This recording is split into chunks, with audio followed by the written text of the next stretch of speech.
this afternoon I was doing my little roundup for all the things that I like to talk about, and this very interesting article about Pokemon came up on my feed, and it's interesting, but it's also kind of concerning. So I just wanted to go ahead and take a look at this, share it with you guys, and give you my thoughts and opinions about this. So let's go ahead and jump into it. So Polygon released an article titled "Opening Pokemon Packs Has Replaced Smoking Cigarettes for a Weary Generation. Why spend money on a cocktail or a pack of cigarettes when you have a chance to find a shiny Pikachu?" Right off the rip, I literally saw that title and I was like, what the hell does that even mean? So I wanted to jump into this article and kind of, react to it, go over my thoughts and opinions with it, because I understand the sentiment. As somebody who plays Magic the Gathering, I have a lot of fun opening packs. There's an immense dopamine rush whenever you pull a nice mythic and everything. So like, I kind of get where they're coming from, but this article really, it put me in a weary place in terms of the title and everything. So let's go ahead and read on this.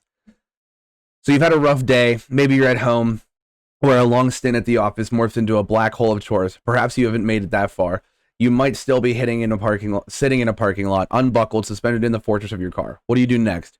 People deal with stress in all sorts of ways, from indulging in nightcaps to sweating it out at the gym. But with the resurgence and popularity of trading cards, those with disposable income have developed a unique coping strategy: opening Pokemon trading card packs. Honestly, I had a terrible day today, so we're gonna open this so we're gonna hope this is gonna make me feel better, a woman on TikTok said with a sigh as she tore open a glossy package. Well, right there's already the first issue that you're using TikTok. That's already the first issue, but I digress. Another woman on TikTok filmed herself earlier this year after a flood destroyed her home. In the video, she was opening a coveted Pokemon set that's nearly impossible to find in retail stores, a single box which contains 9 booster packs of 10 cards that can be resold for close to $200. What better way to uplift my spirits than by opening some exciting Pokemon packs, she asked. So I had a bad day, so I ripped 100 Pokemon packs, one Redditor wrote, before discovering a card they had hoped for. Opening up Pokemon packs until the pain goes away reads the title of the YouTube video. Stories like these have become so common that letting off steam through Pokemon packs has become the communal experience. Rather than venting over happy hour, some collectors rally friends to open Pokemon cards. Failing that, there's always an audience on social media hoping to see a jackpot. So this kind of was this was where I was thinking this was kind of going. So a lot of people have been really into Pokemon lately. A lot of people have been opening packs. They've been having maybe not the best decisions when it comes to Pokemon, because there's been a lot of thefts. There's been a lot of fights. There's been a lot of people that have been scalping. I mean, Pokemon is so big right now in just the scalper market alone that it makes it actually impossible to enjoy and interact with the product if you're not somebody that just has, like I said, disposable income. Because Pokemon right now, it's impossible to find. You'll go to the store and you'll maybe find one box, maybe one pack if you're lucky, because the second that those stocks go back out, boom, they're gone. They're ripping them off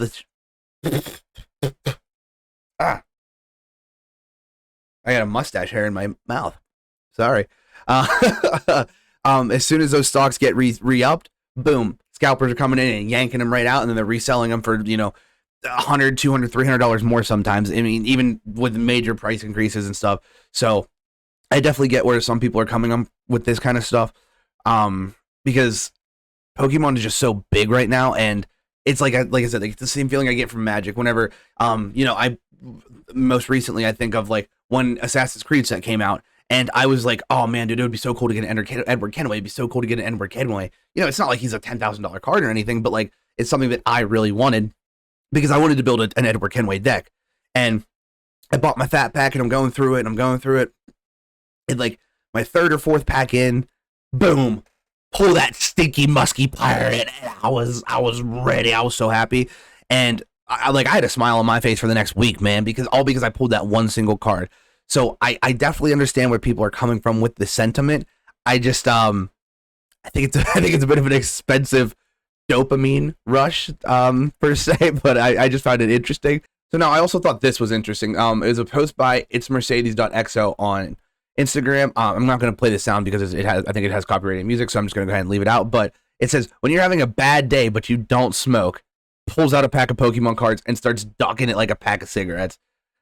And then what I've seen other people is they'll take open the packs and they'll smell them. You know what I mean? Like it's a literal pack of cigarettes.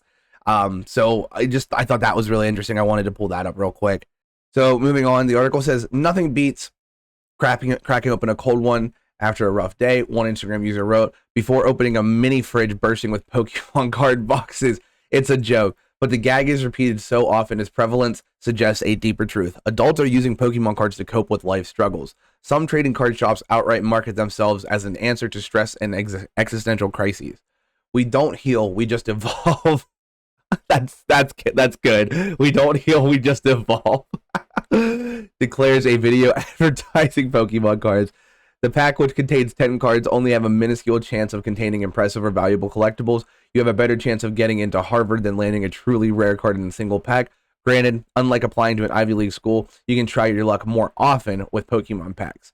Pokemon fans who save packs for a rainy day like to compare the habit to smoking cigarettes or drinking alcohol. In videos, collectors will sneak off into the street, tap their packs like we just saw, and sniff their cards like I just mentioned as well. So that's funny. Much like they will with tobacco. It's absurd, but it also makes sense. Cigarette smoking rates are tumbling, especially for younger generations, and health concerns around alcohol have also seen drinking rates plunge. Opening a Pokemon pack is comparatively harmless and potentially cheaper than other vices. That's good that cigarette smoking is down, as well as, issues with alcohol rates. But I disagree completely that opening Pokemon packs is a cheaper vice. Like, a pack of cigarette we'll say it costs $10 or $10, $12, whatever. And you buy a pack maybe every 2 days, unless you're a heavy smoker. So you buy a pack every 2 days, and you're spending maybe like $30-$40 a week. But a pack of Pokemon cards is like $7, and for like a minimum, like one, like just a single closed pack. And they can range up to anywhere up to like, I think like some of the more expensive single packs are like, say $30 or something. And so if you're only getting that one hit of dopamine, you're not getting I think there's 21 cigarettes in a pack, so you're not getting 21 hits of dopamine. You're getting one. So you're gonna need to buy multiple packs and multiple things just so you can get that hit of dopamine. And if you have a really, really rough day, like say you wake up, you didn't sleep very good, you're like, all right, I didn't sleep very good, I'm gonna open a Pokemon pack, maybe get my dopamine. Bang. And then your coffee machine breaks down, so you have that going at like say 10 o'clock, and then you get to work and your boss is being a dick, and this happens, so you want to open another pack, and blah blah blah blah blah blah blah, and it just starts cascading. And then you're using Pokemon packs as a way to cope.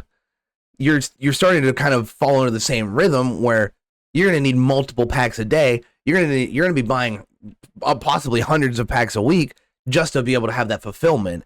And so like that's where I don't necessarily agree with that it's a cheaper than other vices. Because like that's just that Pokemon cards aren't cheap nowadays. So I don't know. But let's move on. Depending on who you ask, buying Pokemon cards is a vice. The possibility of opening a pack and finding a rare card pulls a similar psychological lever as putting money into a slot machine. The added public excitement around it all, people waiting in line for hours, getting into fights or committing crimes over Pokemon cards creates a perpetual fear of missing out. Yeah, I mean, like I said, we've seen all these scalpers that have been running rampant lately. So for those with poor impulse control, Pokemon cards do pose a constant temptation that can drain bank accounts. Yep, that's like I was just saying.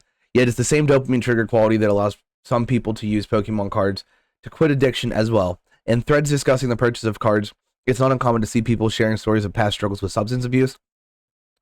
I rediscovered the ritualistic aspect I had with cigarettes, goals, progress, rewards, and tracking to overcome the difficult moments, one Redditor wrote in a thread that attributed his sobriety to Pokemon cards. It gave me a simple framework when my motivation was at its lowest.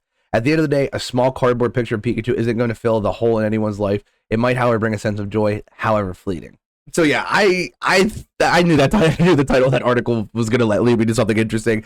That is just goofy to think that. I shouldn't say goofy because it's not goofy. I understand the concept since I play Magic the Gathering. But to say that having a Pokemon addiction is cheaper than having other addictions, I think that's ludicrous. That is bananas. And I thought this article was gonna be fun. I'm glad that it was fun. It was a good read. I'm glad that I'm not in the Pokemon space because I don't have that kind of money. And I don't want to deal with scalpers and all that jazz. So, but hey, if it brings somebody else some joy, as long as they're not you know, spending their rent money on Pokemon cards. I guess it's not really hurting anybody. But you know, at the end of the day, I just I can't get behind this. Especially like I said, with all the scalpers and stuff going around, there's no reason to be into Pokemon right now. It's so expensive and it's so hard to even get the product. So like, as to where I can go buy a box of Magic cards. I can go buy 10 boxes of Magic cards right in my local card shop right now if I wanted to. Like, there's nothing stopping me, you know. So I just thought this was interesting, and I just wanted to kind of look at this with you guys. And you know, if you enjoyed this video, feel free to go ahead and leave a like. If you haven't done so already, hop in the toaster, go ahead and hit that subscribe button. And if you want to, you can come over and follow me on Twitch at Texas_Toast0, where we'll be playing games, watching WWE, and just having a good old grand time. So I hope to see you guys there. And until we meet again, deuces. Ooh, this a hot shit, babe. You said that I've been hanging on to you. I don't play games cause I'm scared to lose. Baby, I tried to with you. Now I feel like the smoke that you blew. Yeah, got my heart